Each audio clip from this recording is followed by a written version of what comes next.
Bismillahirrahmanirrahim. Bismillahirrahmanirrahim. Assalamualaikum warahmatullahi wabarakatuh. Waalaikumsalam. Pemirsa MTA, dimanapun Anda berada, senang sekali pada kesempatan kali ini, saya Nasir Ahmad dapat menjumpai Anda dalam esensi ajaran Islam. Nah pemirsa, kemarin kita sudah membahas tentang jihad, dan kita akan melanjutkan perbincangan kita bersama Bapak Maulana Abdul Basit Syahid. Langsung saja pemirsa, kita sapa beliau. Assalamualaikum Bapak. Waalaikumsalam. Kemarin kita sudah membahas tentang jihad. Nah, mungkin kita akan melanjutkan kembali perbincangan tentang jihad ini, Bapak. Ya, baru sedikit sekali kemarin episode itu kita lanjutkan. Jadi, sebagaimana ketahui karena kekeliruan, kesalahpahaman tentang jihad, seolah-olah Islam ini ya dikembangkan dan menginginkan untuk mengangkat senjata tanpa alasan tertentu. Dan ini menjadi kesempatan bagi orang-orang non-Islam untuk melakukan keberatan. Ya. Oleh karena itu, Hazrat Masih Maud SAW membantah konsep jihad yang dipahami oleh yang bukan Islam, dan malah juga oleh segelintir umat Islam yang memaksakan kehendaknya, kebenarannya itu dengan paksa, ya. Dan itu menjadi membuat keberatan ini semakin berat, ya. Lihat saja, ya. Apalagi sekarang ini ada ISIS lah, ada radikalisme lah, ada macam-macam, ya.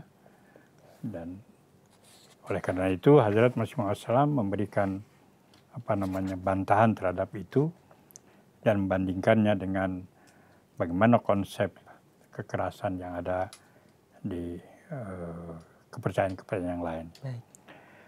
Beliau menyatakan dalam buku Arya Dharam, ya, kajian Rohani Hazain, volume ke-10, halaman 8183 yang terbitan London 84. Hazrat Masih Maud menyatakan, kalau saja para misioneri Kristen mau mendengarkan, aku akan beritahukan kepada mereka agar jangan mengemukakan bantahan yang akan berbalik kepada kitab suci mereka sendiri. Sebagai contoh, salah satu kritik mereka terhadap Hazrat Rasulullah SAW adalah tentang perang yang terpaksa beliau harus lakukan berdasarkan firman Tuhan terhadap umat kafir yang telah menganiaya para pengikut beliau selama lebih dari 13 tahun di Mekah dengan berbagai macam laku aniaya. Bahkan orang-orang kafir ini telah merancang untuk membunuh beliau sehingga beliau beserta seluruh sahabat terpaksa meninggalkan Mekah. Namun para penganiaya tersebut tidak juga menghentikan kelakuan mereka. Mengejar beliau, memperlakukan beliau dengan segala kekurang ajaran dan tetap saja mendustakan beliau sallallahu alaihi wasallam. Mereka menganiaya umat muslim lemah yang tertinggal di Mekah dengan segala macam kekejaman yang amat luar biasa. Dalam pandangan Allah Subhanahu wa taala, tindakan tirani mereka telah melampaui batas dan sudah patut dihukum sejalan dengan kaidah abadi ilahi. Penghukuman ini dikenakan juga terhadap mereka yang telah membantu penduduk Mekah dalam tindak lajak mereka serta orang-orang yang secara sendiri-sendiri ikut menyiksa umat muslim dan menghina agama Islam dengan tujuan menghalangi perkembangan agama ini. Dengan demikian, mereka yang telah mencabut pedangnya terhadap agama Islam karena kedurhakaan kemudian dihancurkan dengan pedang juga. Lalu apakah adil untuk menganggap perang dalam bentuknya seperti ini sebagai suatu hal yang batil? Sambil umat Kristen ini melupakan bagaimana Nabi Musa alaihissalam dan nabi-nabi Israel lainnya telah melakukan perang yang demikian kejam sehingga bayi-bayi yang masih menyusu juga ikut dijagal. Ya. Nah, ini bagaimana Hazrat Masih Maud SAW membantah bahwa justru Islam ini memberikan jalan yang sangat luar biasa dalam pertahankan dirinya ini. Ya. Dan itu membantah tuduhan bahwa Islam ini mengajarkan kekerasan, ya, dengan mengangkat senjata. Padahal ini ada kebiasaan, ada cara bagaimana Hazrat Masih Maud SAW memberikan jawaban dalam bentuk bantahan yang sangat luar biasa. Dan itu lihat saja kitab suci kalian, ya. Makanya beliau dikatakan di akhir ini, lalu apakah adil untuk menganggap perang dalam bentuknya seperti ini sebagai suatu hal yang berbatil? Artinya beliau itu diizinkan untuk mengasah senjata untuk membela. Ya. Padahal katanya bagaimana Nabi Musa dan nabi-nabi Israel lainnya telah melakukan perang yang sedemikian kejam sehingga bayi-bayi yang masih menyusu pun juga harus dijaga. Dan ini ada termasuk dalam perjanjian lama mengenai hal itu, yaitu dalam 1 Samuel 3, di mana dikatakan, dan Samuel kepada Saul, pergilah sekarang, kalahkanlah orang Amalek, tumpaslah segala yang ada padanya, jangan ada belas kasihan kepadanya, bunuhlah semuanya, laki-laki maupun perempuan, anak-anak maupun anak-anak yang menyusu, lembu maupun domba, unta maupun keledai. Jadi ini bagaimana ada dalam kitab perjanjian lama itu. Padahal apa yang dilakukan oleh Rasulullah SAW dan para sahabat itu jauh sebaliknya ini. Kalau kita lihat di dalam sejarah bagaimana Rasulullah SAW memberikan dengan tegas petunjuk kepada orang-orang Islam, ya, umat Islam, untuk ketika berperang jangan bunuh anak-anak, jangan membunuh perempuan, jangan membunuh rohaniawan, jangan sampai pohon pun yang menghasilkan itu jangan dipotong, ya. Jadi betul-betul dijaga itu, ya. Dan ini di dalam Al-Quran syarat dengan petunjuk seperti itu. Ya. Keberatan umat Kristiani itu lebih banyak dilandasi oleh sifat culas, kejahilan dan kerancuan jalan pikiran mereka.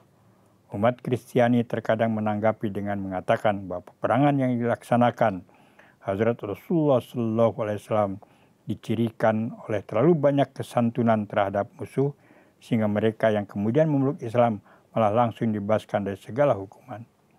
Anak-anak yang masih menyusu, wanita, orang-orang tua, para pendeta dan para musai semuanya terpelihara, di samping juga tidak ada gereja atau sinagog yang dihancurkan. Sedangkan para nabi Israel menganggap semua hal itu sebagai sesuatu yang halal.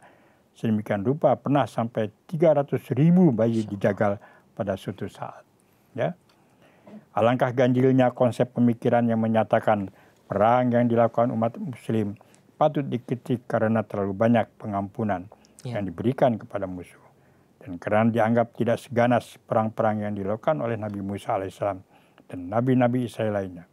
Apakah dalam jalan pikiran mereka ini, jika perang umat muslim sama ganasnya dengan perang yang terdapat dalam Injil, lalu misioneri Kristen tersebut mau mengakui perangnya umat Islam sebagai perang menurut firman Tuhan, setiap orang yang waras kiranya bisa memilih mana dari kedua pandangan tersebut yang benar adanya. Di satu sisi umat Kristiani menyatakan bahwa Tuhan mereka adalah kasih, bahkan hukumnya pun mengandung aspek kasih. Lalu jika perang yang dilakukan Nabi Musa meskipun demikian ganas dianggap sebagai firman Tuhan, lalu bagaimana mungkin peperangan yang mengandung wewangian kasih ilahi tidak bisa diyakini sebagai perintah firman Allah yang Maha Kuasa? Mengapa mereka yang menganggap penjagalan anak-anak yang masih menyusui di hadapan mata ibunya, serta penjagalan ibu-ibu di hadapan anak-anaknya sebagai suatu perang yang dilaksanakan atas perintah firman Tuhan, tapi tidak bisa menerima perang yang diperkenankan bagi mereka yang teraniaya terhadap para penganiayanya sebagai perang yang juga dilakukan atas firman Tuhan. Jadi di sini ingin membuktikan bahwa justru ajaran Islam itu yang memberikan kelonggaran yang sangat luar biasa. Kalau kita lihat secara keseluruhan, ya, malah di dalam beberapa ayat yang lain, Islam mengajarkan kalau musuh itu juga cenderung untuk perdamaian, maka berhenti. Jangan terus diperangi, jangan terus dibantai. Ya, apalagi sudah ada perjanjian, ya, macam-macam. Sehingga tidak sembarang kemudian membunuh seperti yang ada dalam Perjanjian lama itu. Anak-anak, bayi, perempuan yang tidak ada urusannya dengan peperangan, ya mereka dibantainya saja. Mana yang lebih benar?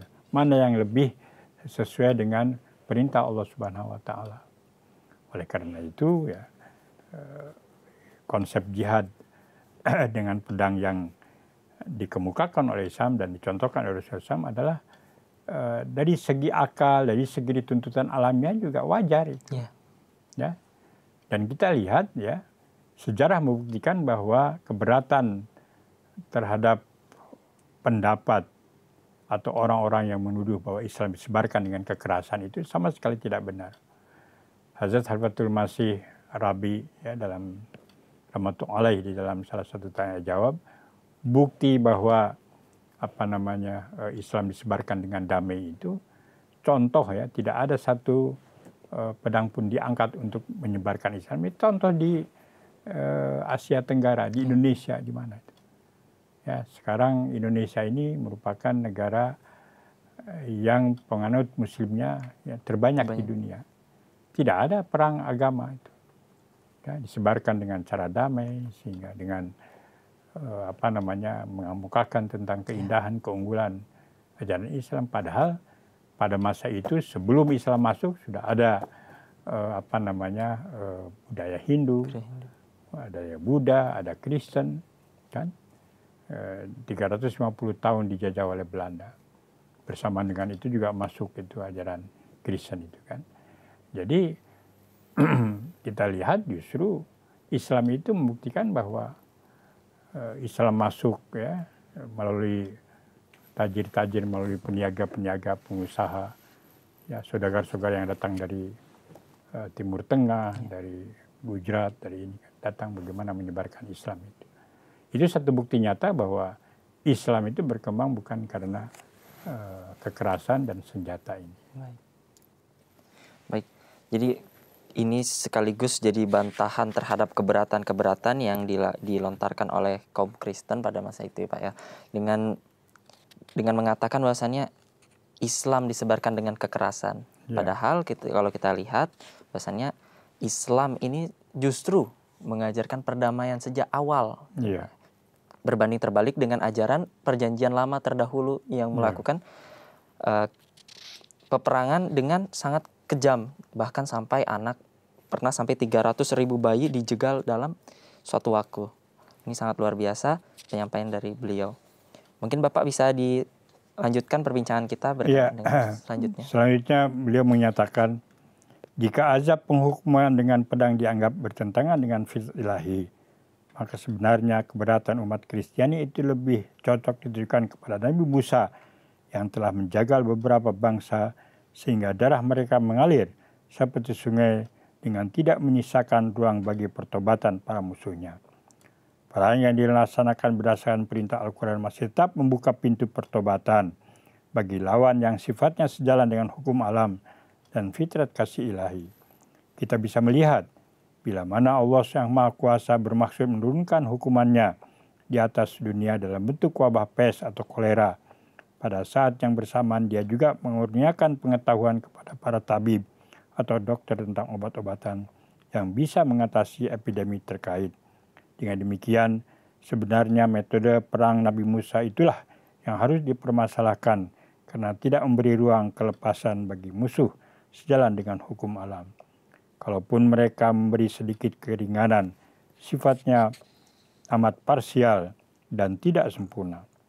Kiranya menjadi jelas sekarang bahwa sejak awal sudah menjadi kebiasaan ilahi untuk menghancurkan dengan pedang para pendosa yang memusuhi nabi-nabi Allah.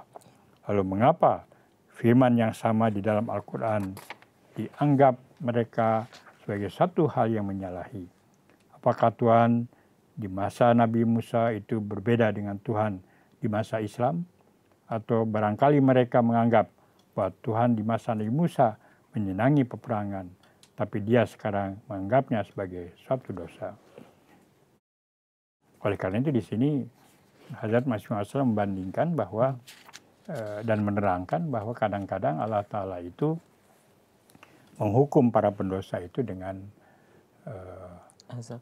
azab Ya, azab itu berupa bisa wabah, bisa gempa bumi, bisa banjir, ya, sebagaimana diterangkan dalam Al-Quran tentang nabi-nabi terdahulu. Ya. Tapi ada juga dengan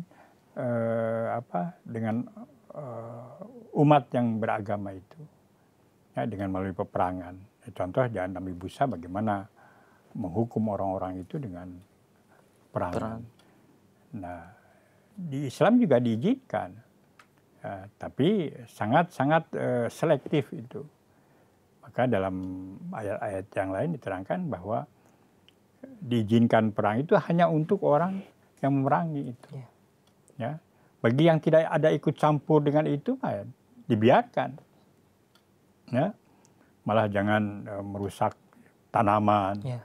Ya, jadi jelas sekali, jadi sangat-sangat selektif. Ya, jadi ini yang diajarkan oleh Islam ini. Jadi makanya di sini apakah itu sesuatu yang menjadi keberatan, padahal Nabi Isa alaihissalam yang sepatutnya mengikuti hukum Taurat, ya, itu membenarkan apa yang dilakukan oleh Nabi Musa alaihissalam, ya, tentang pembunuhan dan lain-lainnya. Oleh karena itu artinya apa, keberatan itu sama sekali tidak ada dasarnya. Ya, tidak berhaklah untuk melakukan keberatan seperti itu, ya, karena tidak didasarkan atas fakta dan kenyataannya. Ya. Dan selanjutnya dalam kitab Anjami Atam, Masih mengatakan, perlu diingat bahwa Islam mengizinkan mengangkat senjata melawan orang-orang yang memulai mengangkat senjata terlebih dahulu dan mengizinkan membunuh mereka yang memulai dengan pembunuhan sebelumnya. Islam tidak ada mengatur bahwa umat muslim yang menjadi rakyat dari suatu pemerintah non-muslim yang memperlakukan mereka dengan adil dan bersamaan hak untuk mengangkat senjata melawan pemerintahnya. Menurut Al-Quran, cara itu adalah jalan dari orang-orang yang durhaka dan bukan dari orang-orang yang bertakwa. Kitab Taurat sendiri tidak ada memberikan pembedaan yang jelas mengenai hal ini dimanapun. Keadaan ini menunjukkan kalau Al-Quran dengan segala firman-firmannya yang agung dan indah selalu sejalan dengan rasa keadilan manusiawi bersamaan hak, ya, dengan rasa keadilan manusia bersamaan hak, rahmat dan kerahiman, sehingga menjadikan kitab suci Al-Quran sebagai kitab yang unik di antara semua kitab-kitab suci yang lainnya. Jadi sini sudah jelas sekali bahwa apa yang diajarkan Al-Quran tentang pembelaan diri itu, ya, itu ya sesuai dengan tuntutan akal pikiran, ya, rasio lah, ya. Masuk logika, ya, dalam logika kita ini. Jadi jauh dengan apa yang digambarkan oleh orang-orang yang keberatan terhadap Islam itu sendiri. Baik. Dan oleh karena itu kalau lihat apa yang terakhir disampaikan oleh Muhammad SAW, ya, di dalam Islam ini, ya, diajarkan, ya, tidak boleh berontak kepada pemerintah yang memberikan izin, memberikan kebebasan, ya, untuk beribadah, untuk melakukan haknya. Ya, sehingga Rasulullah SAW mengizinkan para sahabat untuk hijrah, ya, ke Abyssinia, walaupun itu menjadi yang dipimpin oleh seorang Kristen. Ya. Di kalangan kita, di umat Islam, kalau penguasanya bukan Islam, wah, dia mau berontak. Ya. Tidak boleh taat lah, tagut lah, macam-macam kan. Nah, itu tidak benar. Karena contoh Rasulullah SAW sendiri mengajarkan, ya, keitaatan. Itu bagaimana kita harus patuh dan taat kepada pemerintah, siapapun juga yang memberikan kebebasan untuk beragama, beribadah, dan lain-lainnya. Ya, di Al-Quran, di sini diterangkan bahwasannya Al-Quran sendiri mengajarkan keindahan dan perdamaian. Bahkan sampai peperangan tadi kita simak lagi bahwasannya dalam peperangan pun sampai pohon yang bermanfaat pun jangan ditebang seperti itu. Ya. Baik. Nah, mungkin bisa ditambahkan sedikit lagi Bapak berkenaan dengan ini. Saya akan tambahkan ada kutipan dari buku yang beliau ditulis, yaitu Filsafat Ajaran Islam. Adalah satu kesalahan besar dari para lawan kita yang menyatakan bahwa petunjuk yang diwahyukan dalam keadaan apapun tidak boleh dinyatakan sebagai perlawanan terhadap musuh, karena kepada lawan harus selalu ditunjukkan rasa kasih sayang melalui kelembutan dan kasih. Orang-orang seperti ini membayangkan bahwa mereka mengagungkan Tuhan yang Maha Mulia dengan mensifatkan kepadanya hanya fitrah kelembutan dan kehalusan belaka. Namun mereka yang berpikir akan menyadari bahwa orang-orang ini jelas salah besar. Renungkan atas hukum alam ilahi jelas menunjukkan bahwa kaidah tersebut memang rahmat dalam pengertian murni. Hanya saja rahmat tersebut tidak selalu dimanifestasikan dengan kelembutan dan kehalusan dalam segala hal. Sebagaimana halnya seorang dokter, terkadang kita diberi obat yang terasa manis, tapi pada lain kali bisa saja diperlukan obat yang terasa pahit. Jadi ini sebetulnya untuk membantah konsep yang ada dalam yang diyakini oleh umat Kristiani. Jadi segala itu mesti menggambarkan kasih sayang dalam penzahirannya. Seperti kalau kamu ditampar pipi kiri, kasih pipi kanan kan. Nah, Tuhan itu tidak seperti itu. Memang segala sesuatu itu dalam Al-Quran disebutkan bahwa rahmatku itu meliputi segala sesuatu.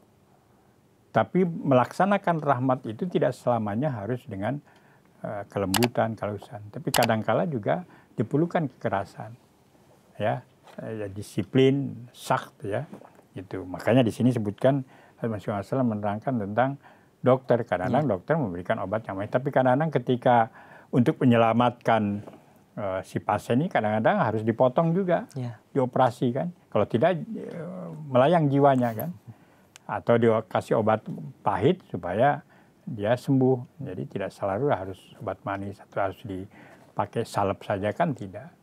Baik, berarti Allah Subhanahu wa taala ini tidak membiarkan manusia ini luput dari selalu kesalahan begitu dan keburukan. Maka dari itu Allah Subhanahu wa taala, kita lihat dari sini, Allah kadang-kadang juga memberikan suatu tegasan, iya kan, jadi penghukumannya juga itu merupakan bentuk rahmat yang dizahirkan dalam kekerasannya itu. Artinya supaya manusia itu atau umat itu ya bisa kembali kepada tobat dan istighfar ini. Baik, terima kasih Bapak.